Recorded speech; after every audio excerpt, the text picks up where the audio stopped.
तो दोस्तों आज की इस वीडियो में हम बात करने जा रहे हैं द बुक ऑफ एली नाम की इस मूवी के अपकमिंग पार्ट के बारे में। जी हाँ दोस्तों, इसका दूसरा पार्ट हमें अपकमिंग देखने को मिल सकता है। इसका हमें बेसब्री से इंतज़ार था। जब इसका पार्ट बनाया उसके बाद ही हम इसका बेसब्री से इंतज़ार कर रहे हैं और आज की इस वीडियो में हम इसी पर बात करेंगे। इसकी सारी कुछ इन्फॉर्मेशन आपको बताएंगे, इसके pre production, releasing, casting, fact, detail update, explanation, साथ ही साथ इसके पिछले पार्ट की स्टोरी भी आपको बताने वाले हैं। तो आप हमारे इस चैनल पर नए हो तो चैनल को सब्सक्राइब जरूर से कीजिएगा, बेल आइकन दबाकर इसे ऑल पर सेट कर दीजिएगा ताकि हमारी जितनी भी अपकमिंग वीडियोज़ हैं वो आप तक पहुंचती रहें। और ज़्यादा से ज़्यादा हो सके तो वीडियो को शेयर कीजिएगा ताकि हमें भी एक तरह से मोटिवेशन मिलता रहे। तो मैं आगे इसकी और इन्फॉर्मेशन आपको बताता हूँ। द बुक ऑफ एली 2010 में बनी एक अमेरिकी post apocalyptic neo western action film है जिसका निर्देशन ह्यूजेस बंधुओं ने किया है। गैरी विटा ने लिखा है और इसमें डेंजेल वॉशिंगटन, गैरी ओल्डमैन, मिला कुनिस, रे स्टीवेंसन और जेनिफर बील्स ने अभिनय किया है। कहानी एली वॉशिंगटन के इर्द गिर्द घूमती है, जो एक सर्वनाश के बाद की दुनिया में एक खानाबदोश है और एक रहस्यमय किताब की अपनी प्रति को संयुक्त राज्य अमेरिका के पश्चिमी तट पर एक सुरक्षित स्थान पर पहुंचाना चाहता है। फिल्म की शूटिंग फरवरी 2009 में शुरू हुई और न्यू मैक्सिको में हुई। द बुक ऑफ एली को वार्नर ब्रदर्स पिक्चर्स द्वारा 15 जनवरी 2010 को संयुक्त राज्य अमेरिका में सिनेमाघरों में रिलीज किया गया था। इसे आलोचकों से मिली जुली समीक्षाएं मिली, लेकिन $80 मिलियन के बजट पर इसने विश्वव्यापी बॉक्स ऑफिस पर $157.1 मिलियन की कमाई की। कथानक: परमाणु युद्ध के 30 साल बाद एली पूर्व संयुक्त राज्य अमेरिका के बंजर भूभाग में पैदल यात्रा करता है। पानी की तलाश में वो एक जर्जर कस्बे में पहुंचता है जहां कार्नेगी नामक एक सरदार का शासन है, जो एक विशेष पुस्तक की शक्ति के माध्यम से लोगों को नियंत्रित करना चाहता है, जिसे उसके गुर्गे खोजने में असमर्थ रहे हैं। एली अपने पोर्टेबल म्यूजिक प्लेयर की बैटरी चार्ज करने के लिए एक दुकानदार इंजीनियर से सौदेबाजी करता है। कस्बे के बार में उस पर बाइकर्स के एक गिरोह ने हमला किया, लेकिन उसने तुरंत उन सभी को मार गिराया, जिससे उसकी असाधारण जीवित रहने और लड़ने की क्षमता का पता चलता है। प्रभावित होकर कार्नेगी एली को अपने यहाँ काम करने के लिए आमंत्रित करता है, लेकिन एली मना कर देता है। ये जानकर कि एली भी उसी की तरह पढ़ा लिखा है, कार्नेगी उसे रात भर पहरे में रुकने के लिए मजबूर करता है। कार्नेगी की अंधी प्रेमिका क्लॉडिया एली के लिए खाना और पानी लाती है और कार्नेगी अपनी बेटी सोलारा को एली को बहकाने का आदेश देता है, लेकिन वो उसे ठुकरा देता है। सोलारा देखती है कि एली के पास एक किताब है और वो अपना खाना साझा करने की पेशकश करता है। खाने से पहले प्रार्थना करता है। सुबह कार्नेगी सोलारा को अपनी माँ से प्रार्थना दोहराते हुए सुनता है और समझ जाता है कि एली के पास वो किताब है जिसकी उसे तलाश थी, एक बाइबिल। एली चुपके से भाग जाता है, लेकिन कार्नेगी और उसके गुंडे सड़क पर उसका सामना करते हैं। जब एली किताब देने से इनकार कर देता है तो कार्नेगी उसे जान से मारने का आदेश देता है। इसके बाद हुई लड़ाई में एली को कोई चोट नहीं आती, लेकिन कई गुंडे मारे जाते हैं और कार्नेगी के पैर में गोली लग जाती है। सोलारा एली के पास पहुंचती है और उसे शहर के पानी के स्रोत तक ले जाती है, उसके साथ जाने की उम्मीद में, लेकिन एली उसे अंदर फंसा लेता है और अकेला आगे बढ़ जाता है। सोलारा भाग निकलती है और 2 डाकुओं द्वारा उस पर हमला किया जाता है, जो उसके साथ बलात्कार करने का प्रयास करते हैं, लेकिन एली फिर से प्रकट होता है और उन्हें मार डालता है। पश्चिम की ओर बढ़ते हुए एली अपने मिशन के बारे में बताता है। उसके पास बाइबिल की आखिरी बची हुई प्रति है, क्योंकि परमाणु युद्ध के बाद जानबूझकर सभी प्रतियों को नष्ट कर दिया गया था। वो कहता है कि उसके दिमाग में एक आवाज ने उसे किताब तक पहुंचाया, जिसने उसे पश्चिम की ओर एक सुरक्षित स्थान पर जाने का निर्देश दिया और उसे आश्वासन दिया कि उसकी यात्रा में उसकी रक्षा और मार्गदर्शन किया जाएगा। एक सुनसान घर में एली और सोलारा एक जाल में फंस जाते हैं, लेकिन वे घर के बुजुर्ग निवासियों जॉर्ज और मार्था के संदेह को दूर करने में कामयाब हो जाते हैं। ये जानकर कि जॉर्ज और मार्था नरभक्षी हैं, एली और सोलारा वहां से निकलने की कोशिश करते हैं। तभी कार्नेगी और उसके आदमी वहां पहुंच जाते हैं। इसके बाद हुई गोलीबारी में जॉर्ज और मार्था मारे जाते हैं और एली और सोलारा को पकड़ लिया जाता है। सोलारा को जान से मारने की धमकी देते हुए कार्नेगी एली को बाइबल सौंपने के लिए मजबूर करता है, फिर उसे गोली मारकर मरने के लिए छोड़ देता है और अपने काफिले के साथ चला जाता है। सोलारा एक ट्रक को हथगोले से नष्ट करके भाग निकलता है और एली को ढूंढने के लिए दूसरे ट्रक से वापस आता है। अपने बचे हुए वाहन में ईंधन कम होने के कारण कार्नेगी शहर लौट जाता है। सोलारा को एली मिल जाता है और वे गाड़ी चलाते हुए गोल्डन गेट ब्रिज तक पहुंच जाते हैं। वे नाव से अल्काट्राज द्वीप पहुंचते हैं, जहां उन्हें साहित्य और संगीत के बचे हुए अंशों को संरक्षित करने के लिए प्रतिबद्ध एक समूह मिलता है। एली पहरेदारों को बताता है कि उसके पास बाइबिल की एक प्रति है। अंदर ले जाए जाने पर एली अभयारण्य के नेता लोम्बार्डी को बाइबिल का न्यू किंग जेम्स संस्करण याद से बोलकर सुनाता है। शहर में कार्नेगी को पता चलता है कि एली की बाइबिल ब्रेल लिपि में है, जिससे पता चलता है कि एली अंधा है। क्लाउडिया ब्रेल लिपि से अनभिज्ञता जताते हुए कार्नेगी को बताती है कि उसके पैर के घाव में संक्रमण हो गया है और उसके सहायकों के गायब होने से लोग बेकाबू हो गए हैं। शरण स्थल पर एली की मृत्यु हो जाती है, लेकिन मरने से पहले वो पूरी बाइबिल सुना देता है। एक प्रिंटिंग प्रेस बाइबिल की प्रतियां छापने लगता है और लोम्बार्डी एक प्रति हिब्रू बाइबिल और कुरान के बीच एक शेल्फ पर रख देता है।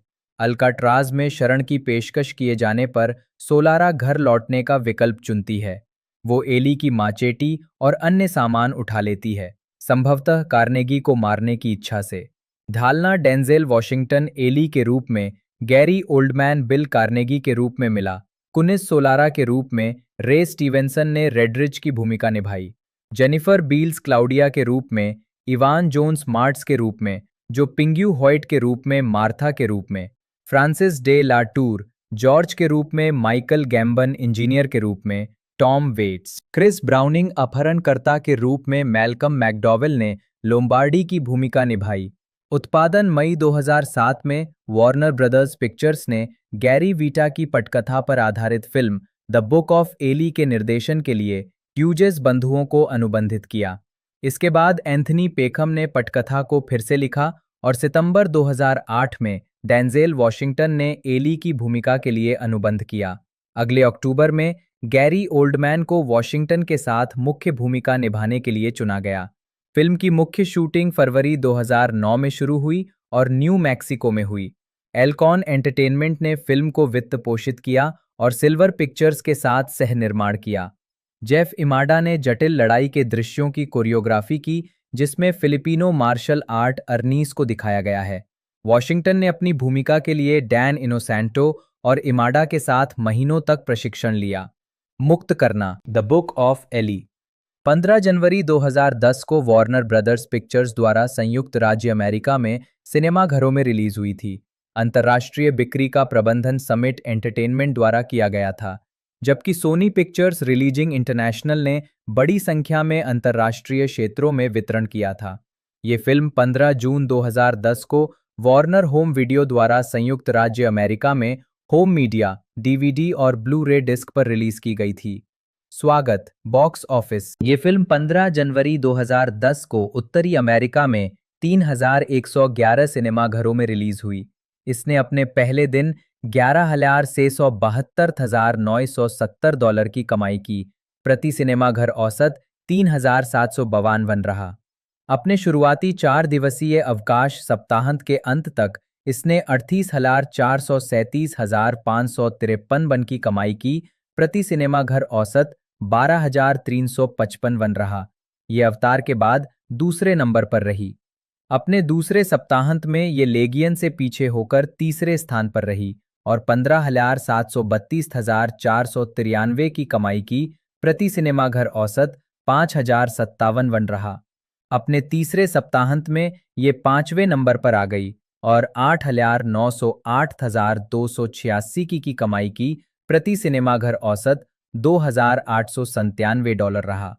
फिल्म ने संयुक्त राज्य अमेरिका और कनाडा में 94,835,049 और अन्य बाजारों में 62,256,649 की कमाई की, जिसका अनुमानित वैश्विक कुल 157,91,718 था, जो $80 मिलियन के अनुमानित बजट से अधिक था।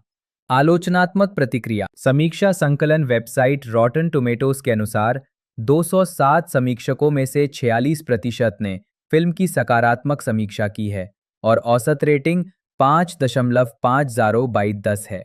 वेबसाइट का मत है कि ये फिल्म निश्चित रूप से असमान है और कई दर्शकों को लगेगा कि इसकी पहुंच इसकी क्षमता से अधिक है।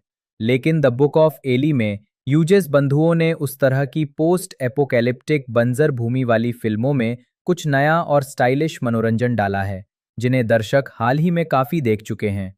33 समीक्षक समीक्षाओं के आधार पर मेटाक्रिटिक, एक अन्य समीक्षा संकलन वेबसाइट ने फिल्म को 100 में से 53 का भारित औसत स्कोर दिया है, जो मिश्रित या औसत समीक्षाओं को दर्शाता है। सिनेमा स्कोर द्वारा किए गए सर्वेक्षण में दर्शकों ने फिल्म को A+ से F के पैमाने पर औसतन B+ ग्रेड दिया। वैरायटी के टॉड मैकार्थी ने भविष्यवाणी की थी कि ये डेंजेल वॉशिंगटन की सबसे ज्यादा कमाई करने वाली फिल्मों में से एक नहीं होगी। शिकागो सन टाइम्स के समीक्षक रॉजर एबर्ट ने फिल्म को 4 में से 3 सितारे देते हुए कहा, आपको इसे देखने का पछतावा नहीं होगा, ये आपका ध्यान खींचती है और फिर अंत में कई चौंकाने वाले पल आते हैं जो एक बोनस हैं। द एवी क्लब के लिए फिल्म की समीक्षा करते हुए स्कॉट टोबियास ने फिल्म को B ग्रेड दिया और लिखा, ऐसे समय में जब सिनेमाघरों में प्रलय के दृश्यों की भरमार है, ह्यूजेस की राख से त्रस्त, बमबारी से तबाह भविष्य की दुनिया थोड़ी जानी पहचानी सी लगती है, चाहे वे इसे कितनी भी स्पष्टता से प्रस्तुत करें। लेकिन वॉशिंगटन और एक शानदार ढंग से नाटकीय ओल्ड मैन के बीच टकराव फिल्म की स्पष्ट धार्मिकता को जटिल बना देता है। एंटरटेनमेंट वीकली के ओवेन ग्लीबरमैन ने फिल्म को D रेटिंग दी। इसे एक बोझिल डिस्टोपियन निराशाजनक फिल्म बताया, जिसे कार चेस के बिना द रोड वॉरियर या मानवता के बिना द रोड के रूप में वर्णित किया जा सकता है। Home media.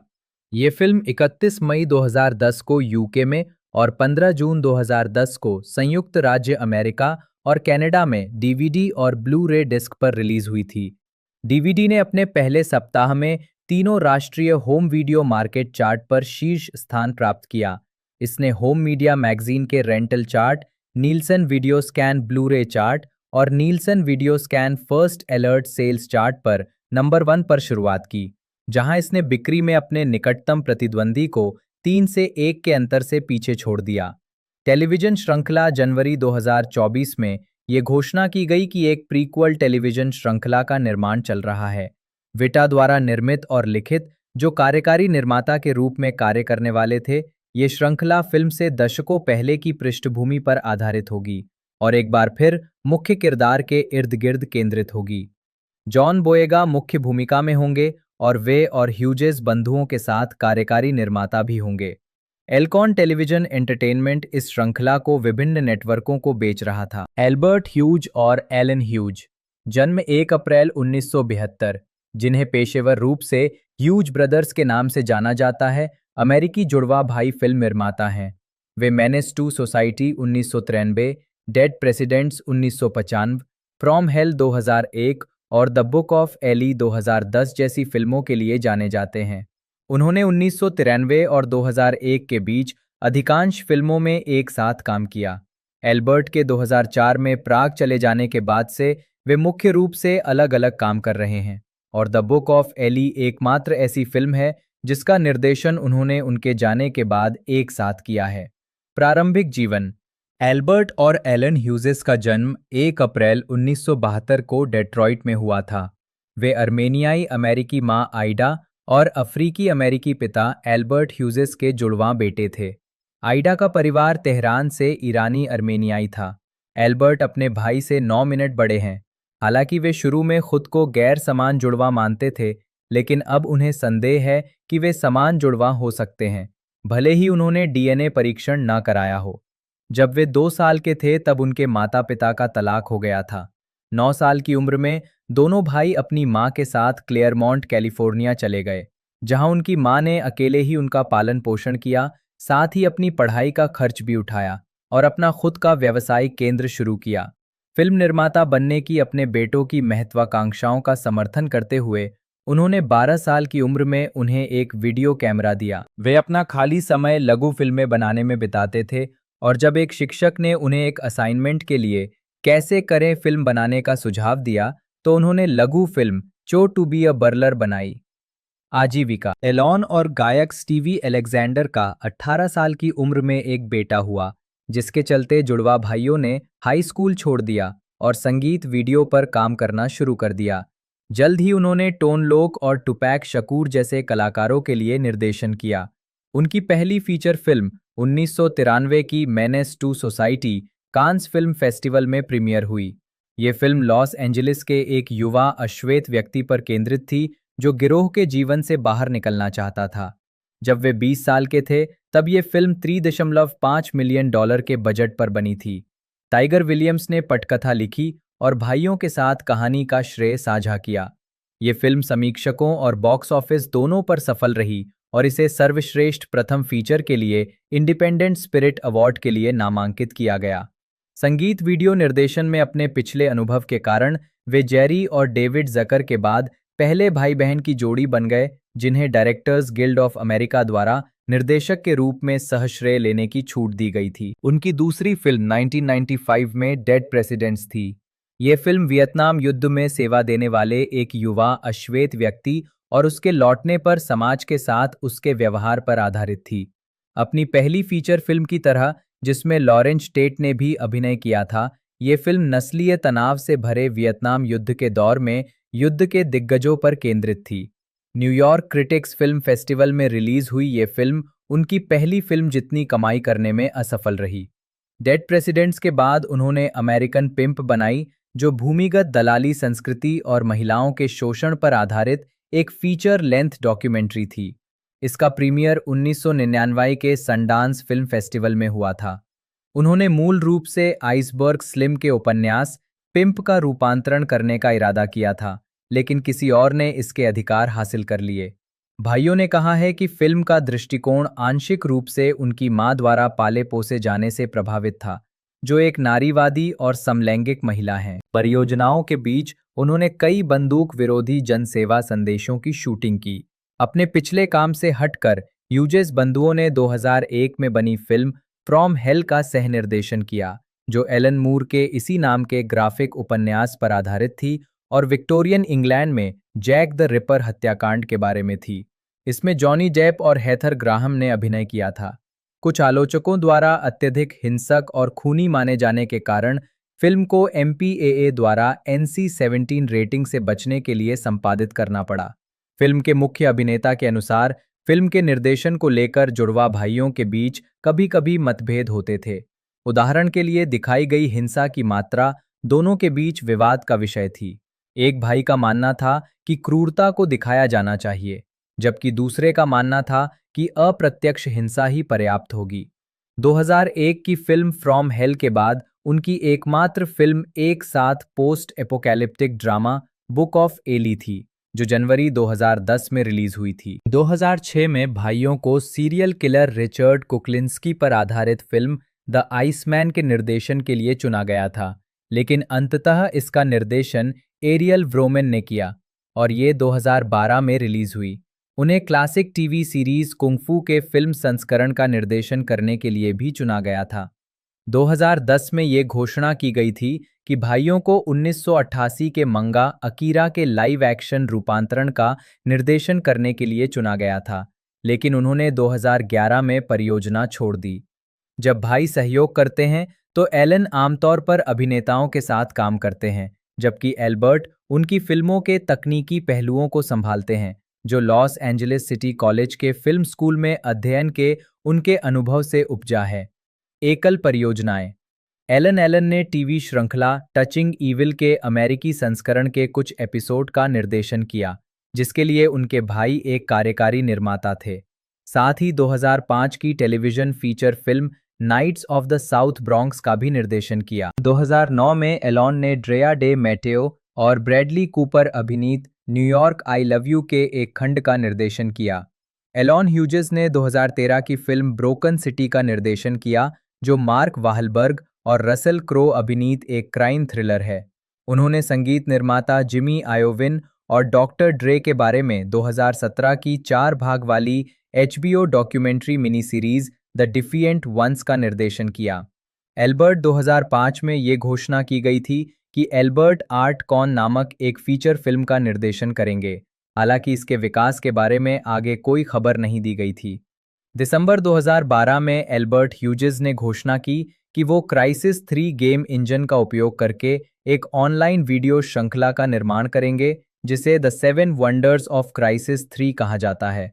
2018 में एल्बर्ट ह्यूजेस ने अपनी पहली एकल फीचर फिल्म एल्फा का निर्देशन किया।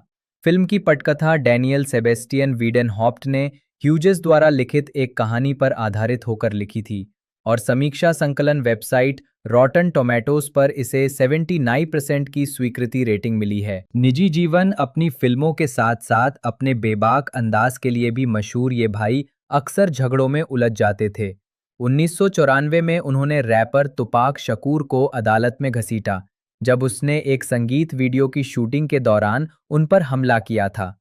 शकूर को मूल रूप से मेनेस टू सोसाइटी में मुख्य भूमिका निभाने के लिए चुना गया था, लेकिन घटना के बाद उन्हें हटा दिया गया, जिसका कारण स्पष्ट रूप से ये था कि उन्हें उनके लिए चुनी गई भूमिका पसंद नहीं थी। बाद में उन्हें हमले के लिए 15 दिन की जेल की सजा सुनाई गई, साथ ही एक अन्य घटना के लिए भी जो उनकी सजा सुनाए जाने से एक दिन पहले हुई थी। भाई खुलेआम मारिजुआना का सेवन करते हैं और उन्होंने मारिजुआना विरोधी विज्ञापन बनाने के प्रस्तावों को ठुकरा दिया है। एलॉन और गायिका स्टीवी एलेक्जेंडर का एक बेटा है जिसका नाम एरिक है, जिसका जन्म तब हुआ जब दोनों हाई स्कूल में थे। एल्बर्ट की एक बेटी है जिसका नाम एड्रियन है और वो 2004 से प्राग में रह रहे हैं। एल्बर्ट ने 2013 में एलॉन के साथ अपने रिश्ते के बारे में कहा, मुझे लगता है कि अब हमारा रिश्ता पहले की तुलना में कहीं अधिक जटिल हो गया है। हम एक दूसरे से प्यार करते हैं और अंततः हम अभी भी सबसे अच्छे दोस्त हैं। तनावपूर्ण स्थितियों में हम केवल एक दूसरे को ही फोन करते हैं, लेकिन अभी हम एक अजीब से तालमेल में हैं। गैरी लेस्ली विटा, जन्म 21 जुलाई 1972, एक अंग्रेज अमेरिकी पटकथा लेखक, गेम डिजाइनर और वीडियो गेम पत्रकार हैं। विटा ने film the book of Eli 2010 की पटकथा लिखी, एम नाइट श्यामलन के साथ मिलकर फिल्म आफ्टर अर्थ 2013 की कहानी लिखी और रोग वन 2016 की कहानी को भी सह-विकसित किया। वे पीसी गेमर पत्रिका के यूके और यूएस दोनों संस्करणों के प्रधान संपादक थे और गेमिंग पत्रिका एसीई में भी योगदान देते थे। आजीविका विटा ने अपने करियर की शुरुआत एसीई पत्रिका के लिए लेखक और गेम पत्रकार के रूप में की। जब 1992 में एसीई बंद हो गई तो वे अमीगा गेम्स के लिए द वन के उप संपादक बन गए और यूके में मूल पीसी गेमर पत्रिका की स्थापना में शामिल थे। बाद में उन्होंने टोटल फुटबॉल के संपादक के रूप में कार्य किया और CNVG के लिए भी काम किया। कुछ वर्षों बाद वे पीसी गेमर के नए अमेरिकी संस्करण के प्रधान संपादक बनने के लिए संयुक्त राज्य अमेरिका चले गए। पत्रिका प्रकाशन, विट्टा के पास पीसी गेमर की स्थापना में अपनी भूमिका के अलावा कई प्रकार के प्रिंट और ऑनलाइन पत्रिकाओं के साथ काम करने का एक लंबा इतिहास है। एसीई पत्रिका यूके के प्रकाशक फ्यूचर पब्लिशिंग के स्वामित्व में थी और 2000 की शुरुआत में विट्टा ने फ्यूचर के साथ मिलकर एक फिल्म पत्रिका टोटल मूवी पत्रिका की स्थापना की। प्रकाशक की वित्तीय कठिनाइयों के कारण टोटल मूवी को 2001 की शुरुआत में केवल 4 अंकों के बाद बंद कर दिया गया। हालांकि अब वो प्रबंधन या संपादन का काम नहीं करते, विट्टा अभी भी कई गेमिंग प्रकाशनों के लिए गेम समीक्षाएं और विचार लेख लिखते हैं। उनके लेख पीसी गेमर और OneUp.com सहित विभिन्न स्थानों पर देखे जा सकते हैं। वो उद्योग से जुड़े पॉडकास्टों में भी दिखाई देते हैं, उदाहरण के लिए Tested.com, पीसी गेमर और नेक्स्ट जनरेशन के साथ। पटकथा लेखन पत्रिकाओं में योगदान देने के अलावा विट्टा ने कई पटकथाएं और टीवी एपिसोड लिखे हैं। उनकी अधूरी सूची, जिनमें अप्रकाशित पटकथाओं का पाठ भी शामिल है, एक समय उनकी वेबसाइट पर उपलब्ध थी। विट्टा ने film the book of Eli के पटकथा लेखक के रूप में हॉलीवुड में सफलता हासिल की। वो क्रिस वेस्टन के साथ मंकी प्रोजेक्ट नामक एक स्क्रिप्ट पर भी काम कर रहे थे, जिसमें क्लासिक बौद्ध उपन्यास जर्नी टू द वेस्ट और संबंधित क्लासिक टेलीविजन श्रृंखला मंकी को एक एनिमेटेड श्रृंखला के रूप में पुनर्कल्पित किया जाना था। हालांकि वेस्टन इस परियोजना से हट गए। उन्होंने एक्शन थ्रिलर फिल्म अनडाइंग की पटकथा लिखी। उनकी नवीनतम पटकथा लेखन कृति विज्ञान कथा फिल्म आफ्टर अर्थ थी। उन्हें गैरेथ एडवर्ड्स द्वारा निर्देशित पहली स्टार वॉर्स स्टैंडअलोन फिल्म रोग वन की पटकथा लिखने के लिए नियुक्त किया गया था। 9 जनवरी 2015 को ये घोषणा की गई कि उन्होंने सौहार्दपूर्ण ढंग से फिल्म से अलग होने का फैसला किया है। 27 अक्टूबर 2016 को वैराइटी ने रिपोर्ट किया कि Warner brothers, village road show और टीम डाउनी ने गाय रिची की शर्लक होम्स फिल्मों की तीसरी फिल्म के लिए लेखकों का एक कमरा बनाया था, जिसमें विटा, निकोल पर्लमैन, जस्टिन मालिन, जेनेव ड्वॉरेट रॉबर्टसन और किरण फिट्जगेराल्ड सहित कई शीर्ष नाम शामिल थे। गेम विकास विटा ने ड्यूक न्यूकेम फॉरएवर, प्रे और गियर्स ऑफ वॉर के लिए लिखा है। उन्होंने Microsoft, electronic arts, Activision, Midway games और अन्य के लिए सामान्य गेम डिजाइन पर भी परामर्श दिया है। हाल ही में विटा को टेलटेल गेम्स के द वॉकिंग डेड के एपिसोडिक वीडियो गेम रूपांतरण के कथा विकास की देखरेख करने और इसके चौथे एपिसोड को लिखने के लिए चुना गया था। हालांकि उन्होंने पहला सीजन पूरा करने के बाद टेलटेल छोड़ दिया, लेकिन way the walking dead the final season को पूरा करने में मदद करने के लिए वापस आ गए। वे हेलो 5 गार्डियंस पर एक कहानी सलाहकार के रूप में काम करते हैं। विट्टा कवर आर्टिस्ट माइक मिग्नोला और इलस्ट्रेटर टेड नाइफे के साथ मिलकर डेथ जूनियर चरित्र पर आधारित कॉमिक पुस्तकों की एक लोकप्रिय लघु श्रृंखला के लेखक भी हैं। इसे 3 भागों की दूसरी श्रृंखला में विस्तारित किया गया है। लेखन को मनमोहक और चतुराई से विध्वंसक और इसके अनोखे पात्रों और शानदार हास्य के लिए प्रशंसा मिली है। विट्टा ने मई 2005 में सिल्वर बुलेट कॉमिक्स के साथ इस कॉमिक को लिखने के अपने अनुभव के बारे में बात की। विट्टा वर्तमान में ट्रांस मेट्रोपॉलिटन द बॉयज के सहनिर्माता और चित्रकार डेरिक रॉबर्टसन के साथ मिलकर इमेज कॉमिक्स द्वारा 2015 में प्रकाशित होने वाली कॉमिक ओलिवर का सहनिर्माण कर रहे हैं। पॉडकास्ट विटा पीसी गेमर पॉडकास्ट पर अक्सर टिप्पणीकार थे और उन्होंने कॉलिन कैम्बेल के साथ गेम थ्योरी पॉडकास्ट की सह-मेजबानी की, जिसका निर्माण अब बंद हो चुका है। सितंबर 2011 में विटा और कैम्बेल, जो उस समय IGN में समाचार और फीचर संपादक थे, ने गेम थ्योरी की तर्ज पर एक नया पॉडकास्ट शुरू किया, जिसका नाम IGN का गेम बिजनेस शो था।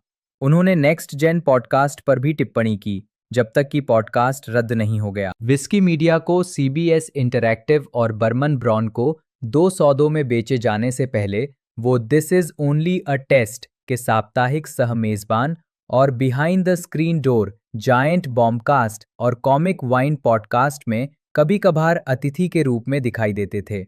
अक्टूबर 2011 में विटा ने चाइल्ड्स प्ले के लिए $50,000 से अधिक की धनराशि जुटाने में मदद की, जब उन्होंने टेस्टेड के रचनाकारों विल स्मिथ और नॉर्मन चैन के साथ this is only a test के 24 घंटे लंबे लाइव स्ट्रीम संस्करण की सह-मेजबानी की। विटा हर साल अक्टूबर कास्ट चैरिटी कार्यक्रम की अध्यक्षता करना जारी रखते हैं और उन्होंने 2013 में स्पेस रॉक्स गेम बनाया। विटा हाल के वर्षों में जायंट बॉम्ब के जायंट बॉम्बकास्ट में अतिथि के रूप में वापस आए हैं। नवंबर 2017 में Vita video game podcast kinda funny games daily के आधिकारिक सह होस्ट बन गए। इससे पहले वे इस शो में कई बार अतिथि के रूप में और किंडा फनी के प्रमुख podcast the game over greggy show में भी एक बार दिखाई दे चुके थे। इसके अतिरिक्त जुलाई 2020 में शुरू हुए किंडा फनी के एक्सबॉक्स केंद्रित पॉडकास्ट किंडा फनी एक्सकास्ट के सह होस्ट भी विटा ही हैं। अप्रैल 2020 में विटा ने एनिमल क्रॉसिंग न्यू होराइजन्स नामक वीडियो गेम में ऑनलाइन लाइव स्ट्रीम के रूप में एक late night talk show launch किया, जिसका नाम एनिमल टॉकिंग है। इस शो में एलिजा वुड, ब्री लार्सन और डैनी ट्रेजो सहित कई मशहूर हस्तियां मेहमान के रूप में शामिल हो चुकी हैं। 21 अगस्त 2020 को विटा ने टॉक गाइज नामक एक टॉक शो की घोषणा की, जो fall guys ultimate knockout game पर आधारित है। निजी जीवन विटा अपनी पत्नी लिया के साथ कैलिफोर्निया के सैन फ्रांसिस्को खाड़ी क्षेत्र में रहते हैं और उनके 2 बच्चे हैं। 2009 में वो अमेरिकी नागरिक बन गए। सिल्वर का जन्म और पालन पोषण साउथ ऑरेंज, न्यू जर्सी में हुआ था। उनके पिता एक लेखक और माता जनसंपर्क अधिकारी थे। उनका परिवार यहूदी है। उन्होंने न्यू जर्सी के मैपलवुड स्थित कोलंबिया हाई स्कूल में पढ़ाई की। वहां रहते हुए सिल्वर, बजी हेलरिंग और जॉनी हाइंस ने मिलकर अल्टीमेट फ्रिस्बी के नियम बनाए। इसके फलस्वरूप उन्हें बाद में USA ultimate hall of fame में शामिल किया गया। उन्होंने न्यूयॉर्क विश्वविद्यालय के टिस्क स्कूल ऑफ आर्ट्स से स्नातक की पढ़ाई पूरी की। आजीविका। सिल्वर ने अपने करियर की शुरुआत लॉरेंस गॉर्डन प्रोडक्शन से की, जहां वे अंततः कंपनी के मोशन पिक्चर्स के अध्यक्ष बने। उन्होंने द वॉरियर्स में एसोसिएट प्रोड्यूसर के रूप में अपना पहला स्क्रीन क्रेडिट अर्जित किया और गॉर्डन के साथ मिलकर 48 आवर्स, स्ट्रीट्स ऑफ फायर और ब्रूस्टर्स मिलियंस का निर्माण किया।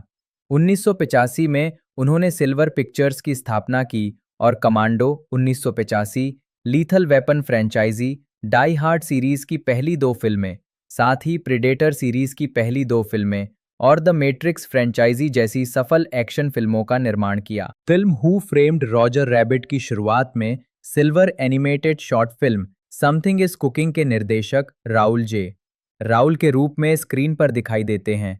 राउल कार्टून रॉजर रैबिट पर इसलिए गुस्सा हो जाते हैं क्योंकि फ्रिज गिरने पर उसके सिर पर तारे नहीं बल्कि चिड़िया दिखाई देती हैं, जैसा कि स्क्रिप्ट में लिखा था। ये स्टीवन स्पीलबर्ग और रॉबर्ट जेमेकिस द्वारा तत्कालीन डिज्नी सीईओ माइकल आइजनर पर किया गया एक मजाक था, क्योंकि आइजनर और सिल्वर 1980 के दशक की शुरुआत में पैरामाउंट पिक्चर्स में अपने दिनों से ही एक दूसरे से नफरत करते थे, खासकर 48 आवर्स के निर्माण के दौरान आई समस्याओं के कारण। सिल्वर ने अपनी दाढ़ी मुंडवा ली, अपने खर्चों का भुगतान किया और शुरुआती कलाकारों की सूची में अपना नाम न डालने का अनुरोध किया। बताया जाता है कि जब फिल्म का निर्माण पूरा हुआ तो सिल्वर को पहचानना मुश्किल हो गया था, इसलिए आइजनर ने पूछा कि राउल का किरदार किसने निभाया है और उन्हें बताया गया कि ये सिल्वर ही हैं। इस पर आइजनर ने कंधे उचकाए और उनके अभिनय की प्रशंसा की। सिल्वर ने एचबीओ की horror anthology Tales from the Crypt के एक एपिसोड स्प्लिट पर्सनैलिटी 1992 का निर्देशन किया था। 1996 में उन्होंने रिचर्ड डोनर के साथ मिलकर डेकेड एंटरटेनमेंट की स्थापना की, जिसका उद्देश्य HBO, the Kushner lock company और रिपब्लिक पिक्चर्स द्वारा वित्त पोषित नए कलाकारों के साथ कम बजट की फिल्में बनाना था। इसकी पहली फिल्म डबल टैप 1997 थी। 1998 में उन्होंने रॉबर्ट जेमेकिस के सह स्वामित्व वाली डार्क कैसल एंटरटेनमेंट की स्थापना की। 2000 में सिल्वर पिक्चर्स के कम बजट वाले प्रभाग के रूप में जिंक एंटरटेनमेंट को लॉन्च किया गया, जिसकी पहली फिल्म प्रॉक्सिमिटी 2000 थी और डेकेड एंटरटेनमेंट ने फिल्म निर्माण बंद कर दिया। सिल्वर अपने विलक्षण स्वभाव के लिए भी जाने जाते हैं, जिससे प्रेरित होकर ग्रैंड कैनियन, ट्रू रोमांस और आई विल डू एनीथिंग जैसी फिल्मों में उनके ऊपर आधारित किरदार बनाए गए हैं। फिल्म ट्रॉपिक थंडर में लेस ग्रॉसमैन, टॉम क्रूज द्वारा अभिनीत का किरदार सिल्वर की पैरोडी है। अभिनेता रिक मोरानिस ने SCTV पर the Larry Siegel talk show नामक स्किट में सिल्वर की पैरोडी की। उन्होंने 2001 की फिल्म ऑस्मोसिस जोन्स में एक अनाम भूमिका में पुलिस प्रमुख की आवाज भी दी। 24 जून 2019 को सिल्वर पिक्चर्स के CEO हाल सैडॉफ ने घोषणा की कि सिल्वर ने कंपनी से इस्तीफा दे दिया है। 2 दिन बाद द हॉलीवुड रिपोर्टर ने अज्ञात सूत्रों का हवाला देते हुए दावा किया कि सिल्वर के अत्यधिक खर्च, हाल ही में बॉक्स ऑफिस पर हिट फिल्मों की कमी और सिल्वर और फाइनेंसर डेरिल कैट्स के बीच दुश्मनी के कारण उन्होंने कंपनी छोड़ी। कैट्स ग्रुप, सिल्वर पिक्चर्स या स्वयं सिल्वर द्वारा अभी तक कोई आधिकारिक कारण नहीं बताया गया है। 30 नवंबर 2023 को सिल्वर को अमेज़न स्टूडियो द्वारा प्ले डर्टी के निर्माता पद से बर्खास्त कर दिया गया। फ्रैंक लॉयड राइट के घर और ऑटोमोबाइल सिल्वर वास्तुकार फ्रैंक लॉयड राइट के प्रशंसक के रूप में जाने जाते हैं। 1984 में उन्होंने हॉलीवुड में राइट द्वारा डिजाइन किया गया स्टोरर हाउस खरीदा और इसे मूल स्वरूप में बहाल करने के लिए काफी निवेश किया। स्टोरर हाउस का चौकोर उभरा हुआ अलंकरण बाद में सिल्वर पिक्चर्स का कंपनी लोगो बन गया। सिल्वर ने इसे 2002 में $29 लाख में बेच दिया। 1986 में उन्होंने दक्षिण कैरोलिना के येमासी में लंबे समय से उपेक्षित सी ले स्टीवंस ओल्ड ब्रास प्लांटेशन खरीदा और तब से इसका जीर्णोद्धार कर रहे हैं। दोनों जीर्णोद्धार कार्यों का प्रबंधन और पर्यवेक्षण वास्तुकार Eric Lloyd Wright, Frank Lloyd Wright के पोते द्वारा किया गया है। सिल्वर ने राइट के स्वामित्व वाली 2 लिंकन कॉन्टिनेंटल कारों का भी स्वामित्व और जीर्णोद्धार किया है। जिनमें से एक 1940 की कन्वर्टिबल और दूसरी 1941 की कूप है। 1940 की कार के क्षतिग्रस्त होने के बाद राइट ने एक बॉडी शॉप से अपनी कस्टम रीडिज़ाइन के आधार पर कार का पुनर्निर्माण करवाया। कुछ समय के लिए दोनों कारों को स्टोरर हाउस में प्रदर्शित किया गया था। कार्मेल मुज़ग्रोव। घटना 19 अगस्त 2015 को सिल्वर की 28 वर्षीय सहायक कार्मेल मुज़ग्रोव बोरा बोरा में सिल्वर और उनके परिवार के साथ छुट्टी पर काम करते समय एक लैगून में डूब गई। बाद में अगस्त 2017 में मुज़ग्रोव के परिवार ने सिल्वर और उनके सहायक मार्टिन हेरोल्ड पर मुकदमा दायर किया, ये आरोप लगाते हुए कि हेरोल्ड ने उसे कोकीन दी थी, जिसके साथ साथ शराब के सेवन और काम की थकान ने कथित तौर पर उसकी मौत में योगदान दिया था। सिल्वर को फरवरी 2021 में लॉस एंजलिस के एक न्यायाधीश द्वारा बरी कर दिया गया। मिलेना मार्कोवना मिला कुनिस 14 अगस्त 1983 एक अमेरिकी अभिनेत्री हैं। यूक्रेन के चेरनित्सी में जन्मी और लॉस एंजलिस में पली बढ़ी, उन्होंने 1990 के दशक की शुरुआत में टेलीविजन पर छोटी भूमिकाओं से अभिनय की शुरुआत की।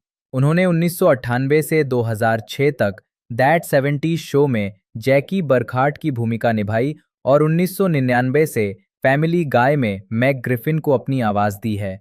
कुनिस को 2008 की रोमांटिक कॉमेडी फिल्म फॉरगेटिंग सारा मार्शल से पहचान मिली। उन्हें मनोवैज्ञानिक थ्रिलर फिल्म ब्लैक स्वान 2010 में अपने अभिनय के लिए काफी सराहना मिली और उन्हें सर्वश्रेष्ठ सहायक अभिनेत्री के लिए गोल्डन ग्लोब और स्क्रीन एक्टर्स गिल्ड पुरस्कार के लिए नामांकित किया गया। उनकी सबसे अधिक कमाई करने वाली फिल्म टेड 2012 में अपनी भूमिका के लिए उन्हें सर्वश्रेष्ठ कॉमेडी अभिनेत्री के लिए क्रिटिक्स चॉइस पुरस्कार के लिए नामांकित किया गया था। कुनिस की अन्य फिल्मों में एक्शन फिल्में मैक्स पेन 2008, मोना सेक्स के रूप में और the book of Eli 2010, romantic comedy Friends with Benefits 2011, फंतासी film Oz the great and powerful 2013, जिसमें उन्होंने वेस्ट की दुष्ट चुड़ैल की भूमिका निभाई, कॉमेडी फिल्में बैड मॉम्स 2016 और इसकी अगली कड़ी अ बैड मॉम्स क्रिसमस 2017 और रहस्यमय film wake up dead man अ नाइफ्स आउट मिस्ट्री 2025 शामिल हैं। प्रारंभिक जीवन और शिक्षा। मिलेना मार्कोवना कुनिस का जन्म 14 अगस्त 1983 को यूक्रेन के चेरनित्सी शहर में एक यहूदी परिवार में हुआ था। उस समय यूक्रेन सोवियत संघ का एक घटक गणराज्य था। उन्होंने बताया है कि एक वंशावली डीएनए परीक्षण में उनकी जातीयता 96% से 98% अश्केनाजी यहूदी बताई गई है। उनकी मां एल्वीरा एक भौतिकी शिक्षिका थी जो एक फार्मेसी चलाती थी और उनके पिता मार्क कुनिस एक यांत्रिक इंजीनियर थे जिन्होंने परिवार के प्रवास के बाद टैक्सी चालक के रूप में काम किया। उनके दादा दादी होलोकॉस्ट से बचे थे। उनका एक बड़ा भाई है जिसका नाम माइकल है। कुनिस की मातृभाषा और परिवार में आम बोलचाल की भाषा रूसी है। Conan O'Brien needs a friend में भाग लेते हुए कुनिस ने पुष्टि की कि वो यूक्रेनी नहीं बोलती थीं और बताया कि सोवियत संघ में रहते हुए रूसी उनकी मुख्य भाषा थी। बच्चों को दूसरी कक्षा तक स्कूल में यूक्रेनी नहीं सिखाई जाती थी। यही वो समय था जब वो संयुक्त राज्य अमेरिका चली गईं। उन्होंने 2011 में कहा कि उनके माता-पिता के पास शानदार नौकरियां थीं और वो बहुत भाग्यशाली थीं और परिवार गरीब नहीं था। उन्होंने सोवियत संघ छोड़ने का फैसला किया क्योंकि उन्हें वहां मिला और उसके भाई के लिए कोई भविष्य नहीं दिख रहा था। 1991 में जब कुनिस 7 साल की थीं, तो परिवार धार्मिक शरणार्थी वीजा के तहत लॉस एंजलिस कैलिफोर्निया चला गया। उनके पास $250 थे। हमें बस इतना ही ले जाने की अनुमति थी। मेरे माता पिता ने अच्छी नौकरियां और डिग्रियां छोड़ दी थीं जो हस्तांतरणीय नहीं थीं। हम बुधवार को न्यूयॉर्क पहुंचे और शुक्रवार की सुबह तक मैं और मेरा भाई लॉस एंजलिस में स्कूल में थे। कुनिस एक स्वाभाविक अमेरिकी नागरिक हैं। कुनिस ने सोवियत संघ में यहूदी विरोधी भावना को संयुक्त राज्य अमेरिका में बसने के कई कारणों में से एक बताया है। उन्होंने कहा है कि उनके माता पिता ने उन्हें यथासंभव यहूदी रीति रिवाजों के अनुसार पाला पोसा, हालांकि सोवियत संघ में धर्म का दमन होता था। लॉस एंजलिस में अपने दूसरे दिन कुनिस का रोजवुड एलिमेंट्री स्कूल में दाखिला हुआ, जबकि उन्हें अंग्रेजी का एक शब्द भी नहीं आता था।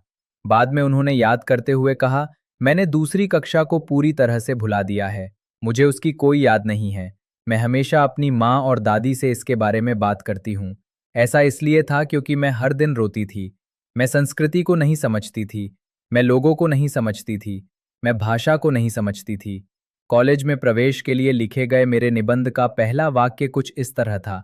कल्पना कीजिए कि आप 7 साल की उम्र में अंधे और बहरे हैं और अमेरिका जाने पर मुझे कुछ ऐसा ही महसूस हुआ। कुनिस ने ह्यूबर्ट होवे बैनक्रॉफ्ट मिडिल स्कूल में पढ़ाई की। उन्होंने दैट 70s शो की शूटिंग के दौरान अपने हाई स्कूल के अधिकांश वर्षों में एक ऑन सेट ट्यूटर की मदद ली। कुनिस ने कुछ समय के लिए Los Angeles Center for enrich studies LACES में दाखिला लिया, लेकिन जब वो स्कूल उनकी अभिनय प्रतिबद्धताओं के बारे में पर्याप्त लचीला साबित नहीं हुआ, तो उन्होंने फेयरफैक्स हाई स्कूल में दाखिला ले लिया और 2001 में स्नातक की उपाधि प्राप्त की। उन्होंने कुछ समय के लिए कैलिफोर्निया विश्वविद्यालय लॉस एंजलिस, यूसीएलए और लोयोला मैरीमाउंट विश्वविद्यालय में भी पढ़ाई की। आजीविका 1990 का दशक, अभिनय की शुरुआत और टेलीविजन में काम। 9 साल की उम्र में कुनिस को उनके पिता ने स्कूल के बाद बेवर्ली हिल्स स्टूडियो में अभिनय कक्षाओं में दाखिला दिलाया, जहां उनकी मुलाकात सुसान कर्टिस से हुई, जो बाद में उनकी मैनेजर बनी। अपने पहले ऑडिशन में ही उन्हें बारबी के विज्ञापन में भूमिका मिल गई। इसके तुरंत बाद उन्होंने लीसा फ्रैंक उत्पाद श्रृंखला के लिए एक विज्ञापन किया। उनकी पहली टेलीविजन भूमिकाएं 1994 में हुईं, पहली बार डेज ऑफ अवर लाइव्स में दिखाई दीं और कुछ महीनों बाद बेवॉच में अपनी 2 प्रस्तुतियों में से पहली बार दिखाई दीं। उन्होंने टेलीविजन शो सेवेंथ हेवन और वॉकर टेक्सास रेंजर में छोटी भूमिकाएं निभाईं। साथ ही Santa with muscles, honey we shrunk ourselves और एंजेलिना जोली की फिल्म जिया में युवा जिया कारांगी के रूप में सहायक भूमिकाएं निभाईं। 10 साल की उम्र में कुनिस ने film make a wish Molly में उत्तरी अमेरिका में बसने वाली एक रूसी यहूदी लड़की की भूमिका के लिए ऑडिशन दिया, लेकिन उन्हें सफलता नहीं मिली। इसके बजाय उन्हें एक मैक्सिकन लड़की की सहायक भूमिका में चुना गया। 1998 में कुनिस को fox sitcom that 70s show में जैकी बर्कहार्ट के रूप में चुना गया। ऑडिशन देने वाले सभी लोगों की उम्र कम से कम 18 साल होनी जरूरी थी। कुनिस, जो उस समय 14 साल की थीं, ने कास्टिंग निर्देशकों को बताया कि वो 18 साल की हो जाएंगी, लेकिन ये नहीं बताया कि कब। हालांकि उन्हें बाद में पता चल गया, फिर भी निर्माताओं को लगा कि कुनिस इस भूमिका के लिए सबसे उपयुक्त हैं। दैट 70s शो 8 सीजन तक चला। उन्होंने अपने अभिनय के लिए 1999 और 2000 में लगातार 2 बार कॉमेडी टीवी सीरीज में सर्वश्रेष्ठ युवा अभिनेत्री के रूप में यंग स्टार पुरस्कार जीते। सेठ मैकफार्लेन 2012 में चित्रित ने फैमिली गाय में मैग ग्रिफिन की दूसरी आवाज के लिए कुनिस को चुना। ये एक ऐसा किरदार है जिसे वो 1999 से निभा रही हैं। 1999 में कुनिस ने फॉक्स के लिए सेठ मैकफार्लेन द्वारा निर्मित एनिमेटेड सिटकॉम फैमिली गाय में मैग ग्रिफिन की भूमिका में लेसी चैबर्ट की जगह ली। कुनिस को ऑडिशन और किरदार में थोड़े बदलाव के बाद ये भूमिका मिली, जिसका कुछ श्रेय दैट 70s शो में उनके प्रदर्शन को जाता है। जब कुनिस ने इस भूमिका के लिए ऑडिशन दिया, तो मैकफार्लेन ने उन्हें वापस बुलाया और उन्हें धीरे बोलने के लिए कहा। फिर उन्होंने उन्हें एक और बार आकर स्पष्ट उच्चारण करने के लिए कहा। जब उन्होंने कहा कि अब वो इस पर नियंत्रण कर सकती हैं, तो मैकफार्लेन ने उन्हें काम पर रख लिया। मैकफार्लेन ने आगे कहा, मिला कुनिस ने जो कुछ इसमें जोड़ा, वो कई मायनों में मुझे लगा किरदार के लिए लगभग ज्यादा उपयुक्त था। मैं कहता हूं कि लेसी ने शानदार काम किया, लेकिन मिला में कुछ खास बात थी। मिला में कुछ बहुत ही स्वाभाविक बात थी। जब उन्होंने शुरुआत की, तब वो 15 साल की थीं, इसलिए आप एक 15 साल की लड़की की आवाज सुन रहे थे। अक्सर एनिमेशन में वयस्क कलाकार किशोरों की आवाज देते हैं और उनकी आवाजें हमेशा शनिवार सुबह के टीवी शो जैसी लगती हैं। वे अक्सर बहुत बनावटी लगती हैं। मैक के किरदार में मिला की एक बहुत ही स्वाभाविक गुणवत्ता थी, जिसने वास्तव में उस किरदार के साथ हमने जो किया उसे सफल बनाया। कुनिस को 2007 में एनिमेटेड टेलीविजन प्रोडक्शन में वॉइस एक्टिंग की श्रेणी में एनी अवार्ड के लिए नामांकित किया गया था। उन्होंने 2006 में रिलीज हुई फैमिली गाय वीडियो गेम में भी मैक को आवाज दी थी। कुनिस ने अपने किरदार को बली का बकरा बताया। 2000 का दशक, फिल्म जगत में बदलाव और सफलता। 2001 में वो क्रिस्टन डंस्ट के साथ गेट ओवर इट में नजर आईं। 2002 में उन्होंने विलियम शैटनर के साथ अमेरिकन साइको 2 नामक हॉरर फिल्म में अभिनय किया, जो 2000 में आई फिल्म अमेरिकन साइको का सीक्वल थी और सीधे डीवीडी पर रिलीज हुई थी। अमेरिकन साइको 2 की आलोचकों ने कड़ी आलोचना की और बाद में कुनिस ने खुद फिल्म को लेकर शर्मिंदगी जाहिर की। 2004 में कुनिस ने टोनी एंड टीनाज वेडिंग के फिल्म रूपांतरण में अभिनय किया। हालांकि फिल्म की शूटिंग 2004 में हुई थी, लेकिन ये 2007 तक सिनेमाघरों में रिलीज नहीं हुई। अधिकांश आलोचकों को ये फिल्म पसंद नहीं आई, जिसे रॉटन टोमेटोज से केवल 25% स्वीकृति मिली। डीवीडी टॉक ने निष्कर्ष निकाला कि प्रशंसकों के लिए ये बेहतर होगा कि वे ये मान लें कि ये फिल्म कभी बनी ही नहीं थी। 2005 में कुनिस ने जॉन हेडर के साथ मूविंग मैकेलिस्टर में सह अभिनय किया, जो 2007 तक सिनेमाघरों में रिलीज नहीं हुई थी। फिल्म को आमतौर पर खराब समीक्षाएं मिली और सिनेमाघरों में इसका सीमित 2 सप्ताह का प्रदर्शन रहा। इसके बाद उन्होंने जोई सल्डाना के साथ आफ्टर सेक्स में अभिनय किया, जो गेट ओवर इट में भी दिखाई दी थी। अक्टूबर 2006 में उन्होंने बूट कैंप, मूल रूप से स्ट्रेट एज शीर्षक से की शूटिंग शुरू की। ये फिल्म संयुक्त राज्य अमेरिका में सिनेमाघरों में रिलीज नहीं हुई, लेकिन 25 अगस्त 2009 को डीवीडी पर रिलीज हुई। कुनिस 2008 में मैक्स पेन के प्रीमियर पर कुनिस ने 2008 की कॉमेडी फिल्म फॉरगेटिंग सारा मार्शल में राहेल जेनसेन की भूमिका निभाई, जिसका सह निर्माण जुड अपाटो ने किया था। ये भूमिका, जो उन्हें नॉक्ड अप के लिए असफल ऑडिशन के बाद मिली थी, में उनके अभिनय में सुधार की आवश्यकता थी।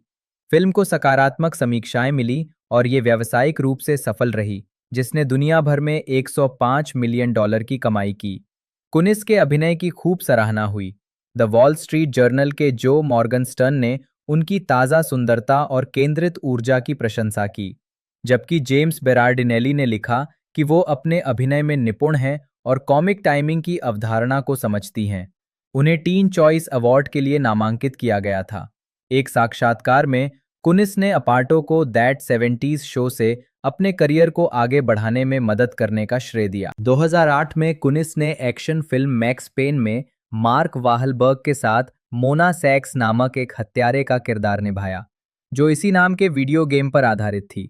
इस भूमिका के लिए कुनिस ने बंदूक चलाने, मुक्केबाजी और मार्शल आर्ट का प्रशिक्षण लिया। मैक्स पेन बॉक्स ऑफिस पर अपेक्षाकृत सफल रही और इसने दुनिया भर में $85 मिलियन की कमाई की, लेकिन आलोचकों ने इसकी खराब समीक्षा की। कई समीक्षकों ने कुनिस को इस भूमिका के लिए अनुपयुक्त बताया। बॉयस वीकली के ट्रेविस एस्टवोल्ड ने लिखा कि उन्हें एक छोटे कद की कर्कश आवाज वाली क्राइम बॉस के रूप में बुरी तरह से अनुपयुक्त चुना गया था। निर्देशक जॉन मूर ने कुनिस के चयन का बचाव करते हुए कहा, मिला ने हमें पूरी तरह से प्रभावित कर दिया। वो एक स्वाभाविक पसंद नहीं थी, लेकिन उन्होंने मोना का किरदार बखूबी निभाया। हमें किसी ऐसे व्यक्ति की जरूरत थी जो केवल दिखावटी या मैक्स के सहायक के रूप में न हो। हमें किसी ऐसे व्यक्ति की जरूरत थी जो उस किरदार को पूरी तरह से निभा सके और अपना दृष्टिकोण व्यक्त कर सके। मुझे लगता है कि मिला ने इसे बखूबी निभाया। फिल्म में अपनी भूमिका के लिए उन्हें एक और टीन चॉइस अवार्ड के लिए नामांकित किया गया था। 2009 में वो बेन एफ्लेक और जेसन बेटमैन के साथ कॉमेडी फिल्म एक्सट्रैक्ट में दिखाई दी। फिल्म को ज्यादातर सकारात्मक समीक्षाएं मिली और बॉक्स ऑफिस पर इसने $10.8 मिलियन की कमाई की। रॉजर एबर्ट ने फिल्म की आलोचना करते हुए लिखा कि कुनिस अपने किरदार को विश्वसनीयता के करीब ले आती हैं। निर्देशक माइक जज ने टिप्पणी की कि कुनिस के बारे में जो बात आश्चर्यजनक थी, वो थी उनकी कल्ट एनिमेशन फिल्म रिजेक्टेड का जिक्र करने की क्षमता। जज ने कहा, मिला जितनी खूबसूरत हैं, आप विश्वास कर सकते हैं कि शायद वास्तविक दुनिया में उनसे आपकी मुलाकात हो जाए। फॉरगेटिंग सारा मार्शल में कुनिस का अभिनय देखने के बाद जज उन्हें एक्सट्रैक्ट में सिंडी की भूमिका में लेना चाहते थे। मैंने सोचा, वाह, ये लड़की एकदम सही है, और वो वास्तव में ये करना चाहती थी जो शानदार था।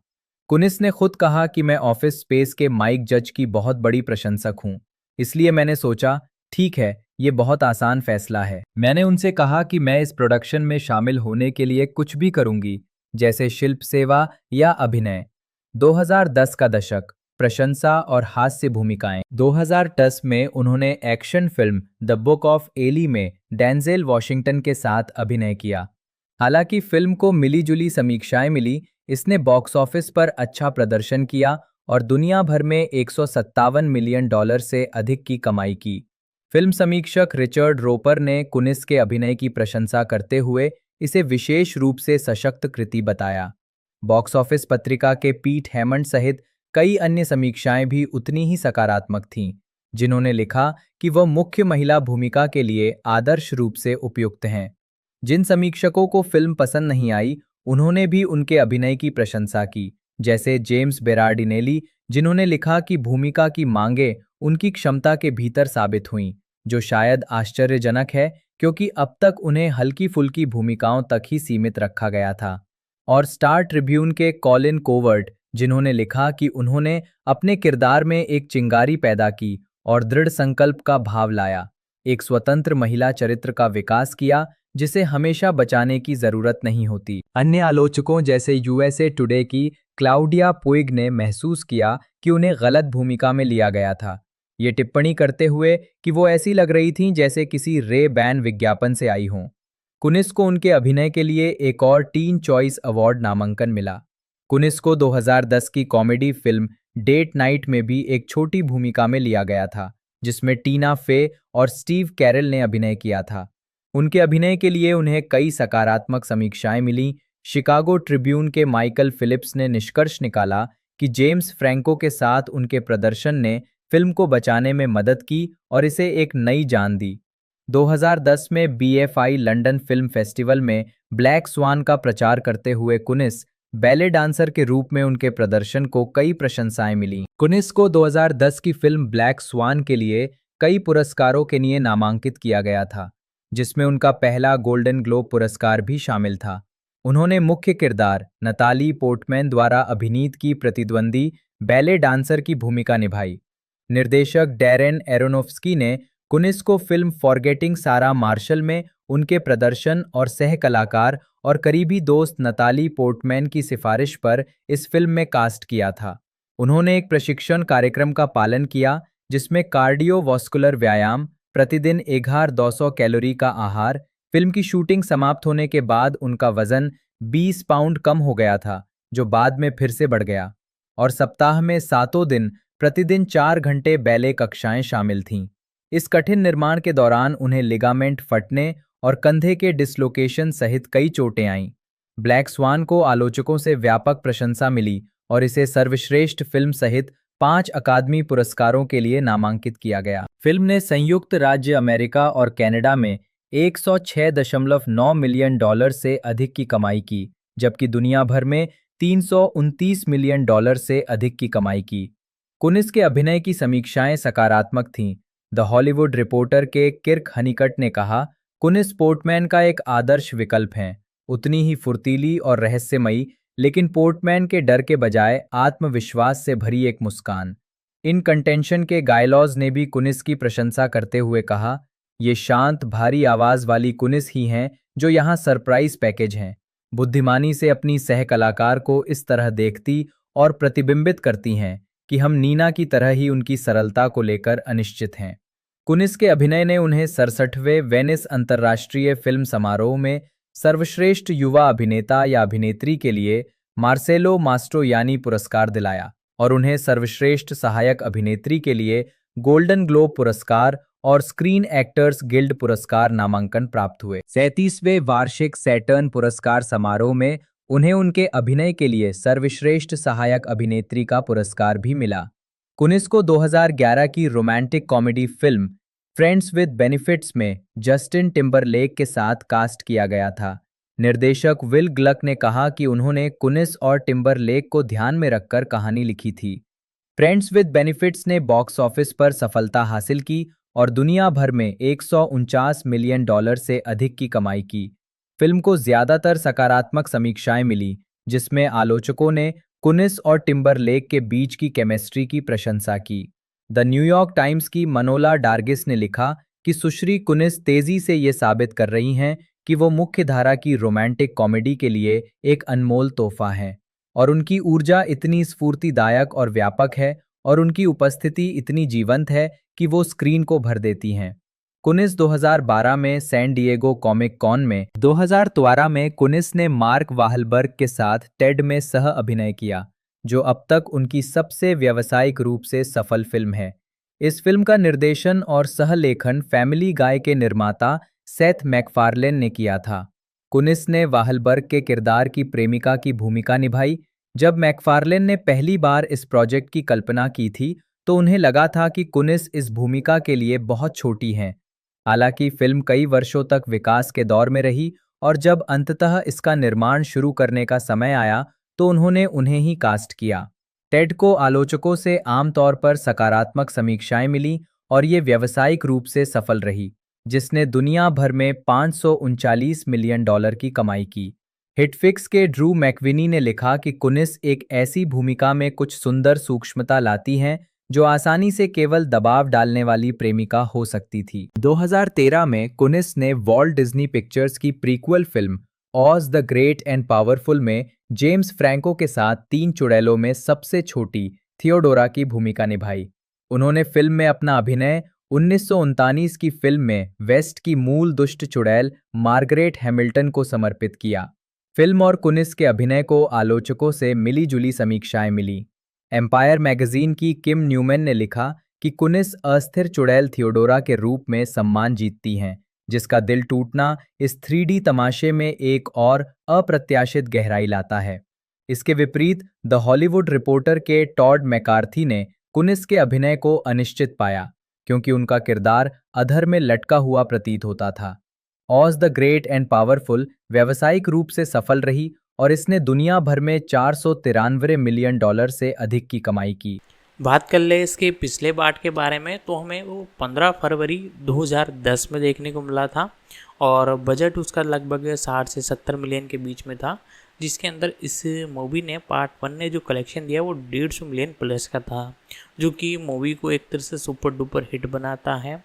और इसी के बाद दूसरा पार्ट हमें एक तरह से अभी अपडेट कंफर्म नहीं हुई है, बाकी हमें 2026 तक अपडेट निकल कर आ सकती हैं, वो आपको मैं हमारे इस चैनल के माध्यम से बता दूंगा। बाकी जो अपडेट थी वो मैंने आपको इस वीडियो में पूरी बता दी है। बाकी और कोई अपडेट आती है तो आप जानने के लिए हमारे चैनल को जरूर से सब्सक्राइब कर लीजिएगा, ताकि सारे कुछ अपडेट है वो आपको मिलती रहें। बाकी आप और किसी मूवी के अपकमिंग पार्ट के बारे में इन्फॉर्मेशन जानना चाहते हैं तो आप कमेंट जरूर से कीजिएगा। मिलते हैं दोस्तों अगले वीडियो में।